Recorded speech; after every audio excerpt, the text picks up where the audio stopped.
they can tune in. Tonight, we're very happy to have with us Mr. Didier Guez and the hidden art of Disney's golden age. As the Walt Disney Studio entered its first decade and embarked on some of the most ambitious animated films of the time, Disney hired a group of concept artists whose sole mission was to explore ideas and to inspire their fellow animators. They drew as they please, showcases 4 of these early pioneers, and features artwork developed by them for the Disney shorts from the 1930s, including many unproduced projects, as well as for Snow White and the Seven Dwarfs, Pinocchio, and some early work for later features such as Alice in Wonderland and Peter Pan. Introducing new biographical material about the artists and including largely unpublished artwork from the depths of the Walt Disney Archives and the Disney Animation Research Library, this volume offers a window into the most inspiring work created by the best Disney artists during the studio's early golden age. They Drew as They Pleased is the first in what promises to be a revealing and fascinating series of books about Disney's largely unexamined concept artists, with 6 volumes spanning the decades between the 30s and the 40s. Didier Guez has conducted research for Disney since he was a teenager. His articles about the parks, animation, and vintage International Disneyana have appeared in Animation Magazine, Fantasyline Magazine, and Update, to name just a few. He runs the Disney History blog and the Disney Books Network website. Please give him a nice warm welcome, Mr. Didier Guez. Thank you very much, Steve. And I'm really pleased to be here at Books and Books, which is really a place I love here in Coral Gables.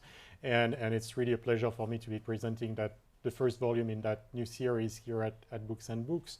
Now, again, what Steve just mentioned is that this is the first in a series of 6 books, which are going to span all the years from the 1930s, the early golden age of the Disney Studio, until the 1990s, almost into today. And so what I'm going to do tonight is give you an idea of the background behind this book and what the story is that I'm starting to tell in this book. I'm also going to give you a sense of what you're going to find in this book and give you a sense of some of the most exceptional pieces that are showcased in this book. And then at the end, I'll also give you a sense of what's coming for the future volumes of the series. And overall, I mean, the idea is for me to give you a sense of the detective work that took place to be able to release that book series. And so this is the first volume, and the story really begins in the 1930s. And in the 1930s, what basically happens is that we're in the middle of the Great Depression. In 1929, of course, it's the crash in Wall Street. And in the middle of the Great Depression, the big issue is that you have a lot of artists. Well, you have a lot of people that are unemployed, but within those people who are unemployed, the artists who are considered a luxury are even more unemployed than the rest of the population here in the US, but also in the rest of the world. Well, at the same time that this is happening, the Disney Studio is booming. The Disney Studio, and here is a shot of the Disney Studio, the Hyperion Studio, the first of the main Disney studios. And the Disney Studio is booming. Its production is going incredibly well, and it's going incredibly well because in 1928, Walt Disney created Mickey Mouse, and it was an instant success because it was the first cartoon with synchronized sound, or really well synchronized sound, and people recognized that right from what it was with Steamboat Willie as something very, very different, and embraced Mickey Mouse right from the start. And then Disney didn't stop innovating. So right after Mickey Mouse in 1928, he launched a new cartoon series called the Silly Symphonies. And the first one was the Skeleton Dance that you see here on the screen. And that was also very successful. And so basically the studio started producing more and more cartoons, which were more and more successful. And so in the 1930s, when we're at the height of the Great Depression, one of the only places that the artists find anywhere in the world to find employment is the Disney Studio. And so Walt Disney can actually select from all of those artists that are knocking at his door, he can select the best artist out of all of them. And then from those best artists that he has selected, he selects the best of the best. And those are the artists he's going to task with inspiring his other artists. And so those are the artists who become what are known today as the concept artists, the one who draw and draw and draw really crazy drawings, amazing drawings, and we're going to see some examples of that, to inspire their fellow artists. And so that first volume is really the story of 4 of those artists. The first one of those concept artists is a Swiss called Albert Herter, and you see him here on the left, top left. The second of those artists is a person called Ferdinand Horváth.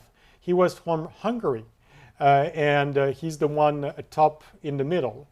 The third one is Gustav Tengren. He was from Sweden, and he's bottom left. And then finally, there is one woman who was the first story artist to be hired by Disney. She was from Italy, called Bianca Majoli, and she started in 1935 at the studio. So you have people literally from all over the world. We'll have a few people from the US in volume 2, but in volume 1, it so happens that all of the artists are from outside of the US. And so they bring obviously their own sensibilities, they bring their own vision of the art world to the Disney studio, and they provide tremendous creativity to the Disney studio. Now, when I started that book project, well, I happen to have read quite a few books about Disney. And one of the books I had read, obviously, is a book by another historian called John Canemaker, a historian that I admire tremendously, who 20 years ago wrote a book which is basically a book on a very similar subject. And this is the book you can see here on the screen, called Before the Animation Begins. Now, the last thing on earth I wanted to do was to repeat what John Canemaker had done, because there was no reason to thread on the exact same path. So I wanted to make sure that every single piece of art that, or at least the majority of the pieces of art that would be showcased in the books I was working on would be new. But the other big challenge was to make sure that the content of the text, the information I was going to convey, would also be new. I didn't want to just repeat what John Canemaker had written about those artists.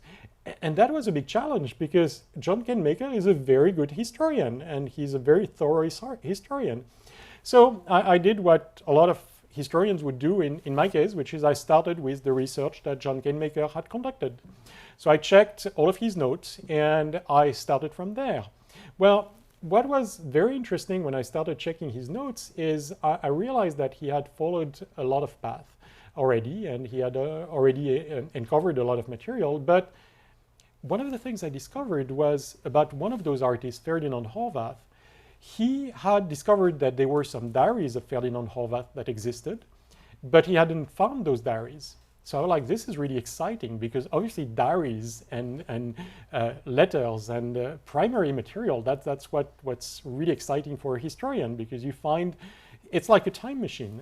You can go back in time with those documents. So I tried to start looking for those diaries of Ferdinand Horváth. And so we knew that about 20 years ago, those diaries had been sold to a dealer in Los Angeles. I was like, can I actually locate that dealer in Los Angeles? So I tried. I asked a good friend of mine who is very good at research to try and locate that dealer. But that was 20 years ago. So I thought that trail would be cold by now. There's no doubt. So he didn't find the store, but he actually found the dealer. He found his private phone number. So I called that person and got to his answering machine, left a message, and didn't hear anything for another week. And a week after, I got a message on my phone when I was on a business trip. And between 2 meetings, I got a strange phone call, a number that I don't recognize. So I pick up the phone, and the person on the line tells me, well, I'm the son of the dealer to whom you left a message. So I'm stunned. I'm like, whoa, this is great. Hello. So is your father still with us? He says, yeah, actually, he's in the room with me right now. I say, well, does he still have the documents? He says, yes, actually, he preserved them for all of those years, and he's actually interested in selling them. So I was able to acquire basically the diary of Ferdinand Horváth. In fact, all of his diaries, like spanning his whole life. And as you're going to see, the diaries, he was from Hungary, but the diaries for some reason were written in German, which is one of the languages I don't speak. So I had actually the help of a good friend who helped me translate the best parts of the diary, the parts which deal with his career at Disney. And so that one was one of the sources of the chapter on Ferdinand Horvath. And literally, he was very, very, as you can see here, he was very meticulous. Every single day, he would write what he had worked on, what movies he had seen in the evening, what he had done with his whole day, basically. And so that was literally like being with him. But I got an added bonus when I got access to those diaries. I actually also got access. So what had happened is that Ferdinand Horvath had lived in New York, and had then, after having lived in New York, he got a job offer from Disney, but it was a temporary job offer. So he moved to Los Angeles, but he didn't know if after those first 6 months of trial, he would still get a job. So he left his wife in New York because it was too much of a risk during the Great Depression to move the whole family to Los Angeles. And so during those 6 months, he wrote almost every single day a letter to his wife.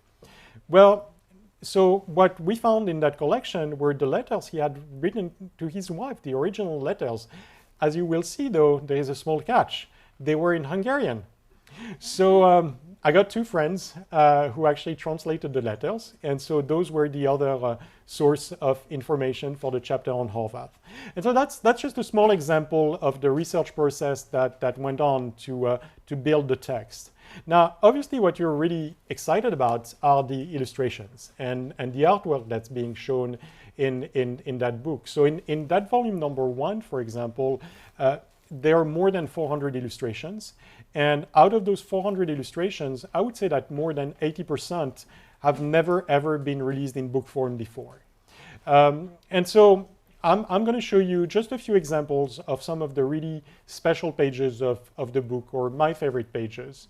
So we're starting with Albert Herter and a few pages. I'm going to show you about 12 pages of the book, which are really special. So we're going to start with Albert Herter. And Albert Herter, the name of the book is called They Drew as They Pleased, and there is a reason why the series is called They Drew as They Pleased. There was a book of drawings by Albert Herter, which was released in the 1940s, just after his death, which was called He Drew as He Pleased. And so the name of the series is really an homage to Albert Herter. He was really the inspiration for the whole book series. And so Albert Herter was incredible because he really was the one who was the first concept artist. And he was the first concept artist because Walt Disney realized that his main strength was to draw and draw and draw crazy things, just whatever came to his imagination. And all of the things that he would draw would inspire his fellow artists. So we're going to see after this page a few drawings that were done for specific projects, but on that page you see just crazy drawings that were just in the margins of his drawings. So those are just the doodles that he would create. And as you can see, they are very, very crazy doodles. He was a very interesting mind and had a really interesting imagination. Now, he would also obviously focus on some specific projects. So when Walt, for example, was starting to work on Snow White and the Seven Dwarfs, his first feature-length cartoon, Albert Herter was tasked with trying to find some ideas for all of the characters. And so you can see here a few of the ideas that he worked on for the dwarfs. And as you can see, some of those dwarfs are very, very different from what we know today. Now, here is another page which is really strange.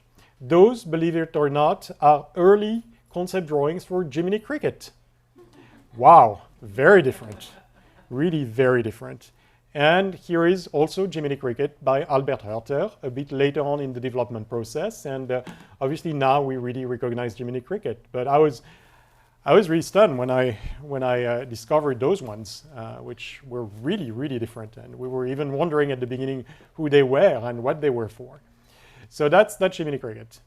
And then here are a few examples of drawings by Ferdinand Horvath. Now, this is for an abandoned Mickey project called Mickey and the Sea Monster.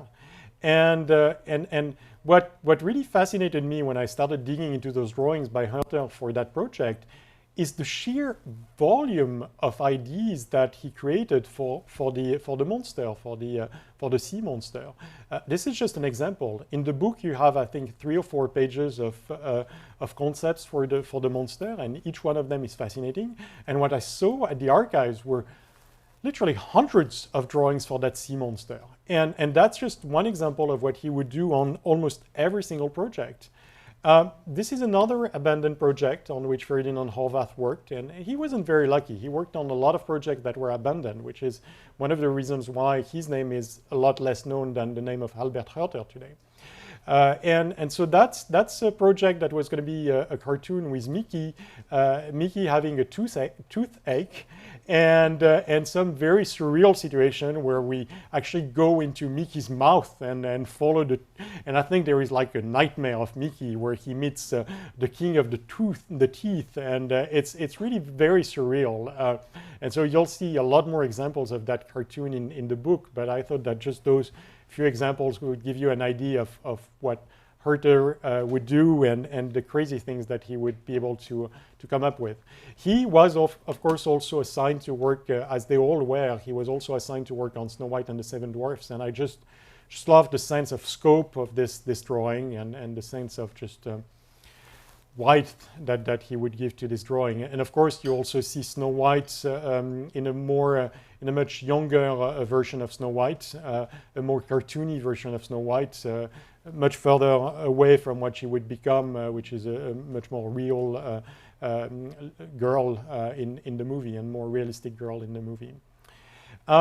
There were a few drawings that just stunned me, and that was frankly one of them. And that one stunned me for many reasons. It stunned me first because it's created by one of my favorite artists, a person called Gustav Tengren, who was an incredible illustrator. And then when he came to Disney, he really started creating those amazing paintings for the studio. And that's something he created for a very, it's not a very known project, or although quite a few of you here might know it, but it's a short called Little Hiawatha. And there are only 2 known paintings by Gustav Tengren for that movie. I knew one of them, which is also in the book, but I had never ever seen that piece. And I discovered it just a few months before we finalized the selection of images for the book through the collection of one of the sons of the artist who worked at Disney in the 30s. And when he showed that to me, I was like, I can't believe you have that piece. So that was a marvelous sensation, and there were quite a few instances of that. That was also a very, very wonderful story for me, because a lot of the pieces of Gustav Tengren for Pinocchio are only known in black and white, and I only knew that piece, and in fact everybody only knew that piece in black and white, and so I had included it in the book, but in a fairly small format, because I only had it in black and white. And then 2 weeks before we were finalizing the design of the book, basically 2 weeks before the book went to print, that piece of art showed up at auction, and the auction house was kind enough to send me a high resolution version of the art, and we were able to include it at the very, very last minute in the book. So that was very thrilling, and that was very nice. Another discovery also by Gustav Tengren were those pieces of art created for the Sorcerer's Apprentice in Fantasia. Now, what's really special about those is I had uncovered about a year ago a great interview with Gustav Tengren in which he discusses his work on Bambi, on Pinocchio, on Snow White, and on the Sorcerer's Apprentice. But my big frustration is I'd never seen, and nobody in fact had ever seen, any art by Tengren for the Sorcerer's Apprentice. And that was very frustrating. Well, a few months again before we finalized the design of the book, we found in an auction house through a friend a film strip which is called a Leica reel. Well, a Leica reel is literally a film strip with photographs of storyboards.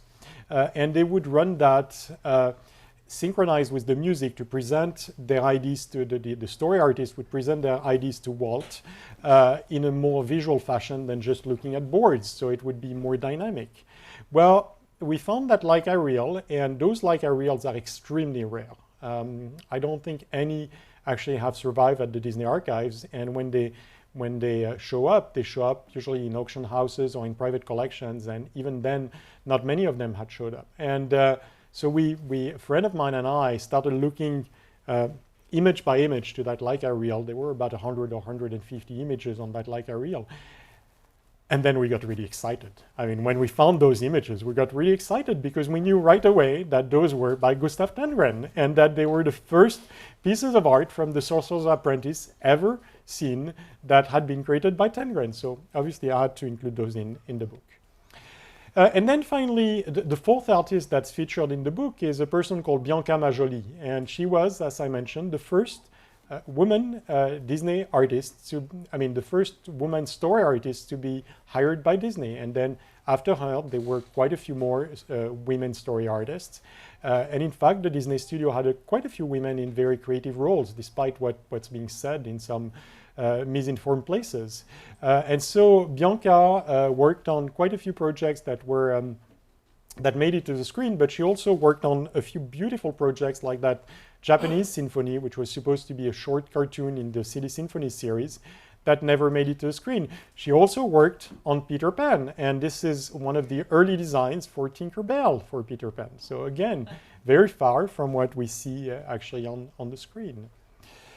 Well, there is one thing, which is obviously when you release a book, you release a book in the world, and the frustration, of course, for the historian, the joy and the frustration is it's there, it's done, it's finished, but the frustration is you keep finding more stuff, which you would want to have had in the book. So since we're here together, I thought I would show you a few examples of things that I discovered after the book was actually released that I wish had been in the book. So for example, this really crazy photo of Albert Hertel goofing around, and he wasn't known for goofing around, to be honest. So it's a very, very interesting photo. That was discovered just a few weeks ago in a private collection, and I had never seen it before, and it would have made it in the book if I had discovered it earlier. This is also a piece by Ferdinand Horvath that was discovered in auction fairly recently, which probably would have also been included in the book. And then, so those are the elements that I wanted to show you about Volume 1. And then I also promised that I would give you a small taste of Volume 2. So in Volume 2, we're going to be focusing on a few artists which are absolutely, again, fascinating. One of them is a man called David Hall. And David Hall, until just about a year and a half ago, we had never even seen a photo of David Hall. So this is David Hall presenting storyboards from Bambi. And he's the one showing the storyboards here with the rest of the Bambi team or part of the Bambi team. Now, I love David Hall, and I've loved David Hall's art for years and years and years. And most of what we knew of David Hall art was Alice in Wonderland art. And there was a little bit of Peter Pan art and Bambi art that was known, but that was about it. And on Peter Pan, we thought for years and years and years that he had only worked on one scene of Peter Pan, the nursery scene in the Darling's home. Well, a few years ago, of course, people started discovering that he had actually worked on way more scenes in Peter Pan and had been, in fact, as prolific on Peter Pan as he had been on Alice in Wonderland. The problem, though, is whereas we knew a lot of the pieces from Alice in Wonderland in color, only a small portion of the art that he had created for Peter Pan was known in color.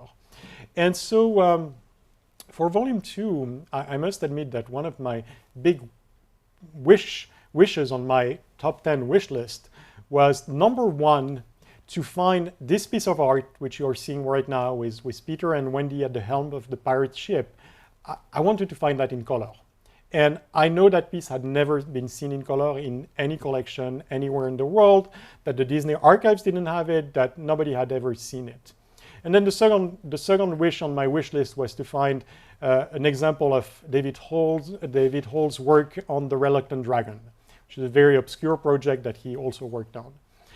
Well, what basically happened, which was quite amazing, is that about a month ago, through a really good friend in California, I learned that there was a really big collection of art relatively close to Miami that the son of a Disney artist was preserving and had not shown to anybody.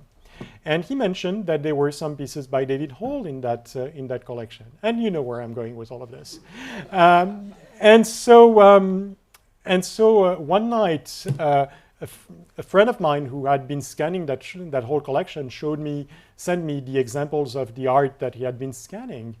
And so there were two pieces that said David Hall in the name of the file. So I opened the first one, and it was a very nice scene of Peter and Wendy in the nursery, and it was quite nice, but nothing like really spectacular or out of the ordinary. The second one was a very, very nice piece with Tinkerbell and some chess pieces. And it was a piece that I had never seen either in black and white or in color. And so I was really stunned. I was really, really, really, really happy to have it. And then I started looking at the other pieces he had sent me from Peter Pan, none of them being named David Hall. There was nothing about David Hall in the file.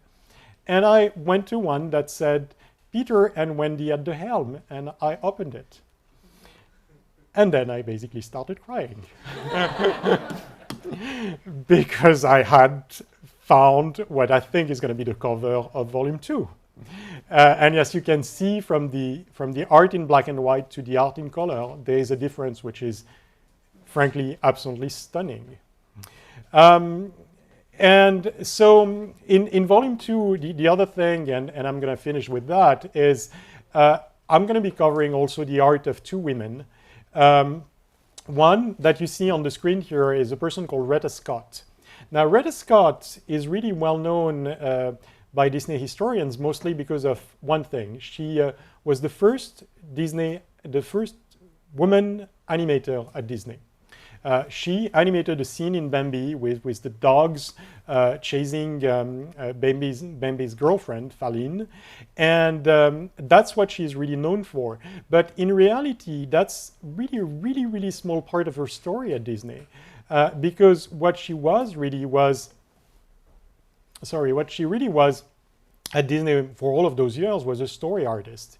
And her whole story about being a story artist has yet to be told. And so that's the story I'm going to tell also in Volume 2. And you can see examples of her art on Bambi on some storyboards here. But she worked on way more projects. And this is an abandoned project called On the Trail, which focused on the mythology of the Hopi Indians. And it is a beautiful, beautiful project. And I uncovered through the family of Retta Scott more than 60 pieces of art never seen before from that project, plus hundreds of pieces of art from other projects, which again have never been seen before and were preserved by the family, who frankly didn't even know that they had them. So that was the really fun part of that story, is that I kept asking and asking and asking, and each time I would discover a few more things. And then in the end, the son of that artist told me, you know, I actually uncovered a little bit more than what I thought I had. And the little bit more were more than 200 pieces of art, never seen before. And then finally, another woman that's going to be featured in Volume 2 is Sylvia Holland. And Sylvia Holland, again, I worked with the family, and this is me uncovering quite a lot of art. And believe me, my hands were dirty at the end of that process, but it was worth it. Oh, was it worth it? And so we discovered lots of pieces from Bambi, pieces, and I had to finish with this because that's a piece from a very little known project called Two Silhouettes, which is part of a package feature that Disney released in the 40s called Make My Music. But the only reason I'm finishing with that is you might have noticed from my accent that I'm French and I'm from Paris. And so this takes place in Paris, so I thought it would be fun to finish with that. And so that's about it. And now I'm going to open it up to questions.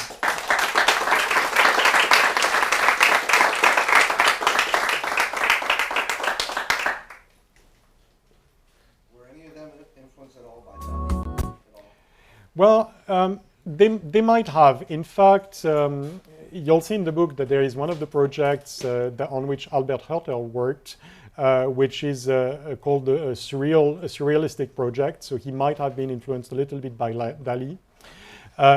Dali, as you know, worked at the studio a bit later on. He worked at the studio for a short period of time in the 1940s, in fact, in 1946, and he worked on the project called Destino, which ended up not being made in the 40s, but which was completed a few years ago by Walt's nephew, Roy Disney, and obviously the Disney studio team.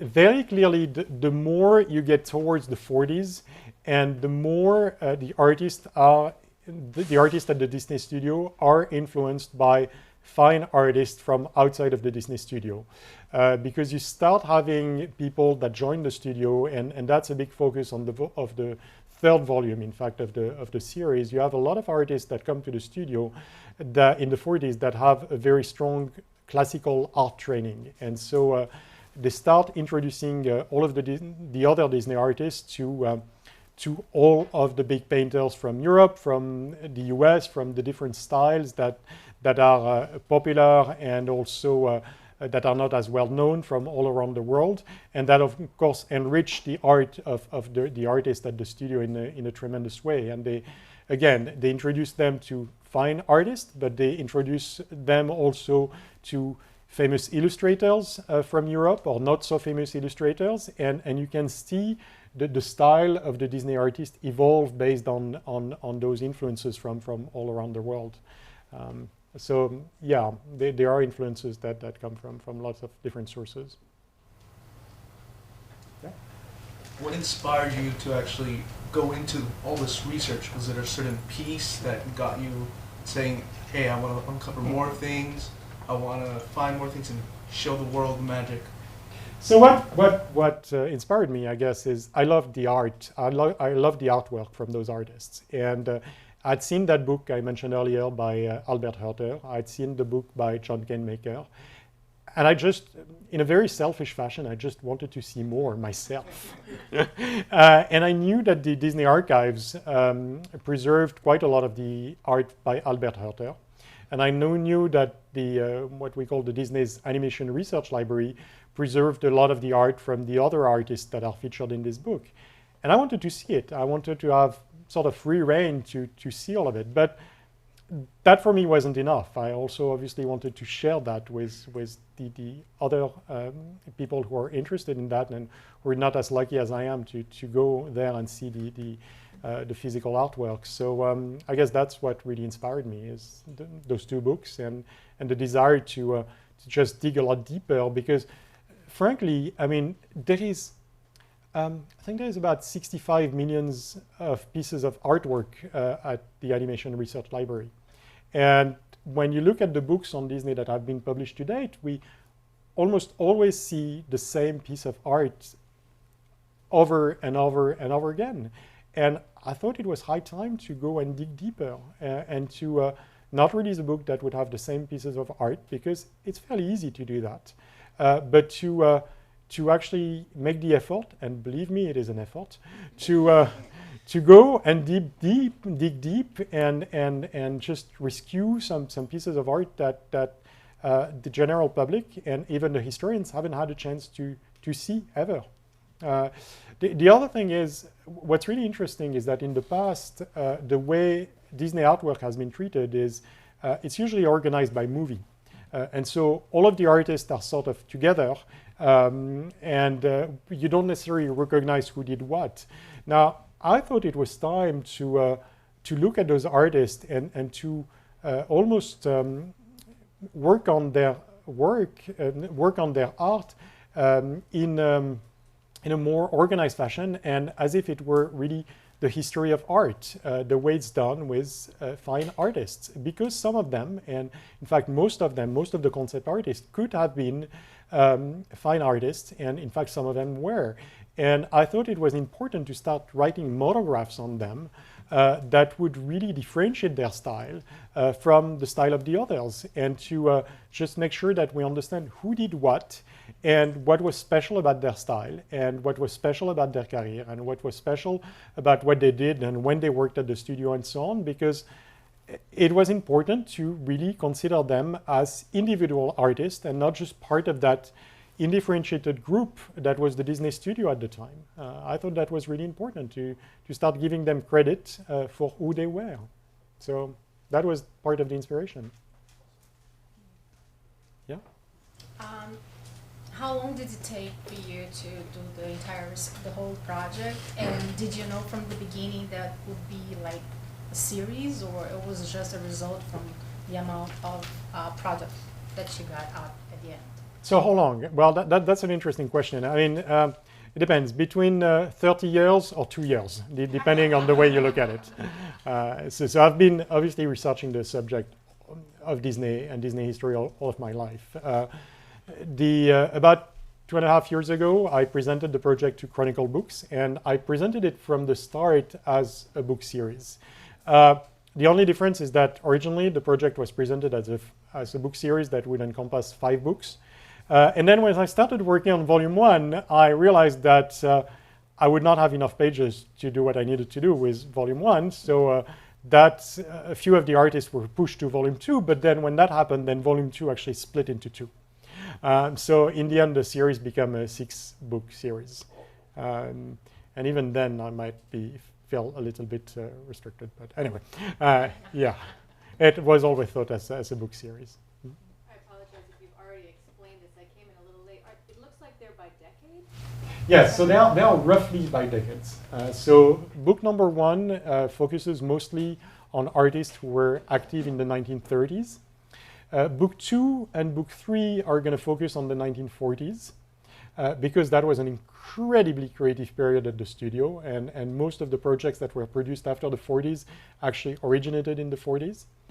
Volume 4 is going to be focused on the 1950s, and then volume 5 is going to be 60s and 70s, and volume 6 is going to be 80s and 90s. So it's roughly by decade, but a little bit more on the decades that are most productive and a little bit less on the decades that are a little bit less productive, I would say.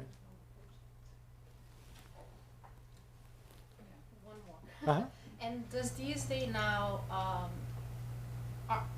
does different their archives in regards to their artists? You know, like do they? Because prior you said that it was just by movies and not by artists. Nowadays, do they have, you know, like the work of each artist saved and? So what I actually meant earlier was when books are released, they usually focus on a specific movie, or they group the art in the book by movie more than by artist. That being said, you're also right that for example, Disney's Animation Research Library catalogs the art based on the movie or on the project, and not based on who actually drew the art. But there is a reason for that also, which is that when you worked at the Disney studio, you weren't supposed to sign your art. And so today, aside from a few exceptions like David Hall or Gustav Tengren, who actually did sign their art, it's actually very tough to identify who did what. And so you have some artists who have a very, very clear style, like an Albert Herter or Ferdinand Horvath. They have a very clear style, and sometimes they also sign a little bit of their art. So it's fairly easy to know who they are. And so when that art is preserved, it's preserved, and in the database that Disney has associated to it, there is the name of the artist.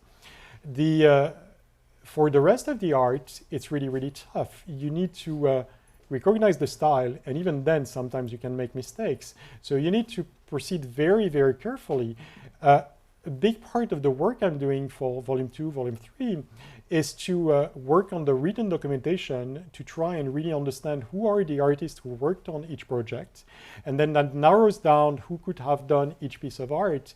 And then when you start knowing the style of their art, then you can really recognize who did what, and you can start differentiating. And then the archives actually start associating the name in at least a tentative fashion to the piece of art. But it's a very complicated process. It's a process where you need to be extremely careful because you can make really big mistakes.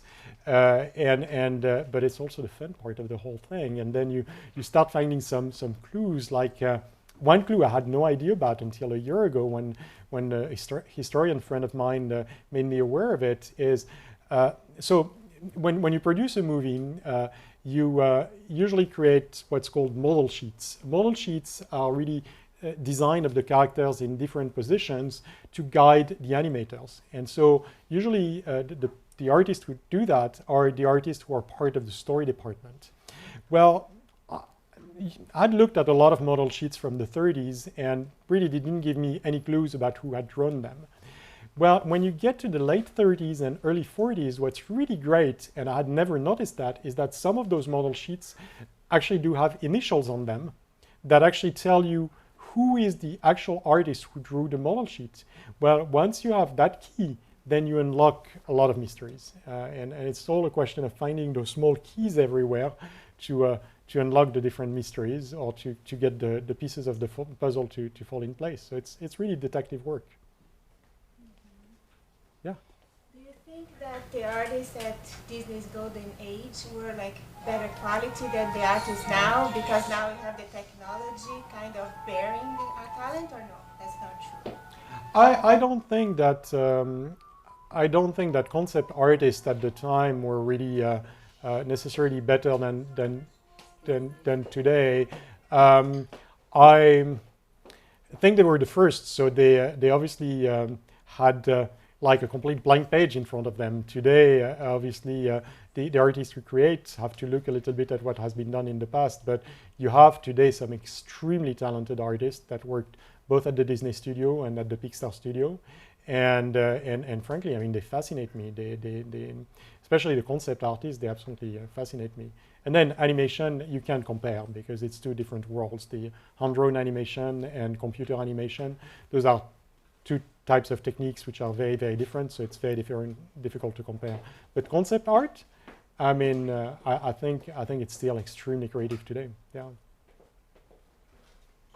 Are there clues or information in these materials that you found that tell you how much influence Walt Disney had over the artists, or maybe this information is available in other ways, diaries or something? Well, Walt was really present at all levels of the creation at the studio, but Walt, more than influence specific drawings, was really influencing the overall story. So he, at this level, he wasn't really the one inspiring his artists. His artists, in a way, were inspiring him.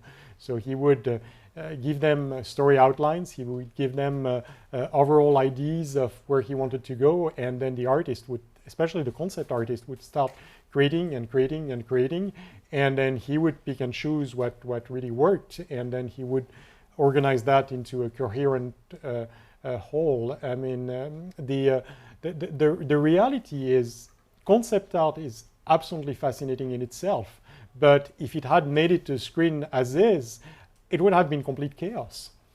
So you needed Walt's mind to organize all of that, to cull the parts that were not necessary, to just get his artists to focus. And so that was Walt's main role. He had an incredible story sense, and that's what he was really admired for by his artists. He was the guiding hand for the story and for the overall project. When it gets into the details, you see him a little bit less, and you see the personality of his artists a lot more, and that's also why I love exploring this, because you're really close to the artists themselves and not so much the final product, which is more of a melting pot. What was the work environment for these artists? Was it like very stressful, or was it pure fun, or was it easy to deal with Walt, things like that? That's interesting. That's a very interesting question. I think it was a little bit of both, to be honest. It was incredibly fun because they were inventing a new art form, and they knew that they were at the best studio inventing that new art form, and they really were. I mean, the innovations at the studio, both from a story storytelling perspective in the 30s and from an artistic standpoint were just incredible. I mean, you think that they are only 9 years from Steamboat Willie, 1928, fairly crude, black and white, Mickey Mouse, still undeveloped personality, and Snow White and the Seven Dwarfs, a movie that makes people cry in the cinema for the first time by looking at moving images. I mean, unheard of. Well, so it was incredibly creative, extremely stimulating. They got out of themselves things that they didn't know they had in themselves, thanks to Walt and thanks to that pressure. But then at the same time, there was tremendous pressure. You have an artist like Bianca Majoli, who basically starts crying and almost entering into a depression when she's at the studio, because it's too tough, because there's too much pressure. Walt is extremely demanding. There are the two sides. I mean, he's very demanding, so his artists feel more alive because he finds in them things that they don't know they have in them. I mean, there's a famous story of Walt talking with one of his key animators, and that key animator, Bill Tytla, comes to Walt with his scene for the big devil in Night on Bald Mountain in Fantasia, and he shows that to Walt, and Walt looks at the scene and he says, "This is tremendous animation. This is fantastic animation for anyone but Bill Tytla. For you, this is not enough." But he doesn't give Bill Tytla a clue of what he's looking for. So Bill Tytla, who is this big, brooding Ukrainian Russian, and goes inside himself and thinks and thinks and thinks for days and agonize about that, and then comes back with a new scene, and then Walt looks at it and says, "Yeah, this is what I was looking for." But in the meantime, I mean, Tytla had spent a whole week like trying to find out what he needed to do and so on. So it's terrible pressure for those artists. It's also grueling work when they go towards the finalization of Snow White, because there is not enough time, because the whole studio has been bet on that venture, Snow White, which is an incredibly risky venture. It's the first time that a feature-length feature has been produced in the US and on such a massive scale.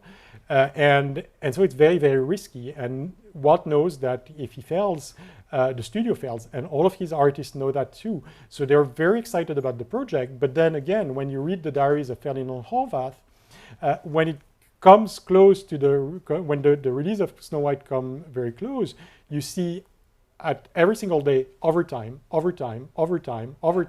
So, and the artists tell you also, they tell you, the ink and paint girls will tell you, we were working weekends, we were working at night. We would get free dinner and free lunch, but we were working all the time to complete that project. So they're absolutely exhausted at the release of Snow White, or when you get a person like Ferdinand Horvath, who has a very volatile temper, well, he actually resigns from the studio and in very bad terms with Walt, and so the rest of his story is very sad, because after that he can't find work anymore at the studio, and has a very, very difficult time adapting to the other studios, because the other studios unfortunately are not as creative as the Walt Disney Studio. And so after having been all of these years in what's basically creative paradise, while at the same time a very, very stressful environment, he can't adapt to the other studios, which are way less stressful, but at the same time creative hell, because they are very factory-like and not as creative. So a little bit of both, I would say. I don't know if that answers your question. Absolutely, yeah. I guess that was a dream job for them, right? To be there, to be working there, or was it considered Yes. very corporate? No, it was really a dream job. And it was not, I mean, especially in those years, it was everything but corporate. It was like the most opposite you can find to corporate. How much influence did European refugees have on the whole, I guess, the whole thing, especially in the 30s? Well, so let me check. So in this book, we have one person coming from Switzerland, one person coming from Hungary, one person coming from Sweden, and one person coming from Italy. I would say a lot of influence. A lot of influence. The style of Snow White, the style of Pinocchio would not have been what it is without the influence of people like Tenggren, Herter, and a few others. And in book 2, you'll see that one of the artists that I'm covering comes from Denmark, Kai Nielsen. Another one comes from Ireland, although he wasn't Irish, he was from the US, David Hall, but he had started his life in Ireland. And then you have, you have artists from quite a few of the other countries in the world who you'll see in volume 3 that there was even a person who wasn't from Europe, who was from Ecuador, who was actually an incredibly creative artist at the studio in those years, and frankly nobody knows much about him until now, but we'll discover him in volume 3. So yeah, there was a lot of foreign influence at the studio in those years. That's amazing. I've seen old European books from the 20s, and I've seen illustrations similar to that from Yeah. like Danish, Swedish, and German books. Absolutely. I hate to jump ahead to book 6 perhaps, but you did touch on it a moment ago. Do you think that any of the newer artists, the Pixar-style artists that work for the Disney Corporation, do they look back on these early animated films and sort of glean a little bit of influence, or are they just creating their own new genre? Oh no, their they own do. environment? They do look back at those artists. I mean, let me give you 2 examples of fairly recent projects or really recent projects that do have a very strong influence from those early artists. So let's take a Pixar project and let's take a Disney project. So a Pixar project would be Up, the movie by Pete Docter, who wrote the foreword for this book. So Pete was very, very influenced by Mary Blair, who is an artist who is going to be featured in the book on the 1950s, on book number 4. And the whole style of Up is clearly comes from Mary Blair. So yes, he was very influenced by her, and he was also a good friend with Joe Grant, who was an artist who worked at the studio in the 1940s and then came back to the studio in the 1980s and 90s at the very advanced stage. And then another project, which is the first movie of what we consider the new golden age of Disney, so The Little Mermaid in 1989. Well, we'll see in volume number 2 that there was that Danish artist that I was mentioning earlier, Kai Nielsen. He was tasked in 1941 by Walt to create concept art for a version of The Little Mermaid that Walt was planning to include in the life of Hans Christian Andersen. And so those drawings are absolutely beautiful and fascinating and very dark. Well, when the artists were starting to work on The Little Mermaid in the 80s, there was one story artist who was aware of those drawings by Kai Nielsen, a person called Vance Gary. He came to John Musker, who was one of the 2 directors of the new Little Mermaid project, and he said, "John, have you looked at those concept drawings by Kai Nielsen?" John said, "No, I didn't even know they existed." He said, "You should." And he looked at them and he said, "I was tremendously inspired by those artists to create the Tempest scene in The Little Mermaid and a few other scenes in The Mermaid." So those projects at Disney just never die. They just, and they carry on inspiring generation and generation of artists. And I'm just hoping that by getting those pieces of art seen by a wider audience, it's going to start inspiring more and more artists, and that and that it's going to have a cascading effect in a way for future generations of both art historians, art enthusiasts, and also Disney artists and Pixar artists. Talking about Pixar and Disney, with the evolution, we got CGI, we got things that aren't 2D anymore. They closed it down. Do you think we'll ever be? People say they can't recapture what was 2D animation. Do you believe that to be true? So are you asking me if I think there'll be new hand-drawn movies done by Disney in the future?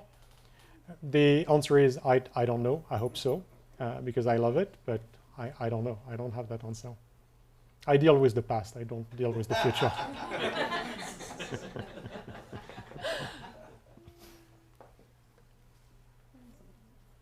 I got here late, but when you look at something, does it like speak to you in a way that's different from us? Like you recognize the shapes of this, like, you know, when you study art history, a professor, like it just, you know, he sees like so deeply into any piece of art.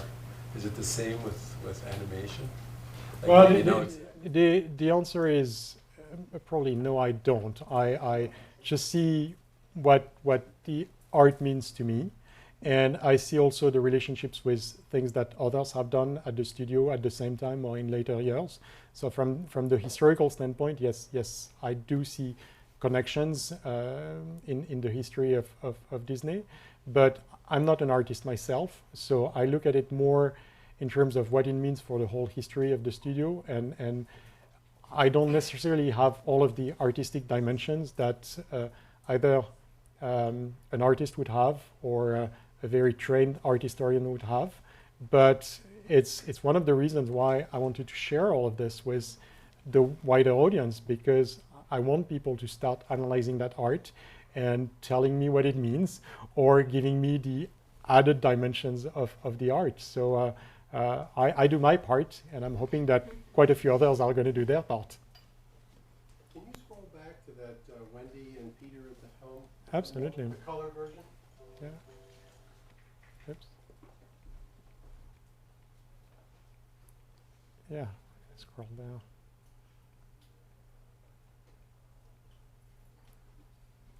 So that was the black and white one, See the color? and that was the color. So here is the black and white. Here's the color one. I mean, it's incredible. Mhm. Yeah. Anyway, that, Thank you. Well, thank you. That was wonderful, amazing. Thank you so much. Can we get another round of applause, please?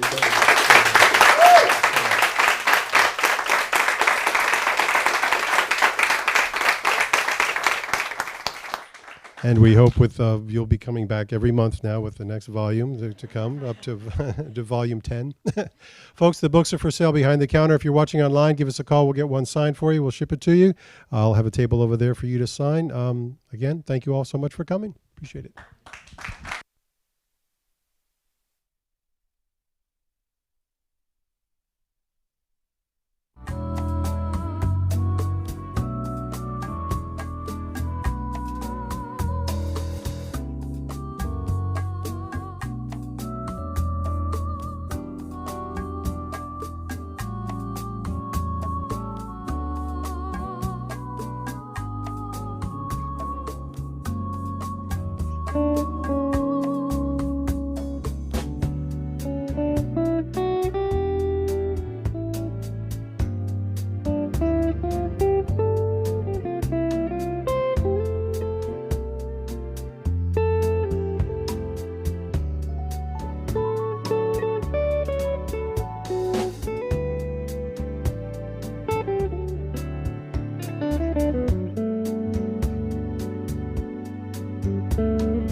Thank you.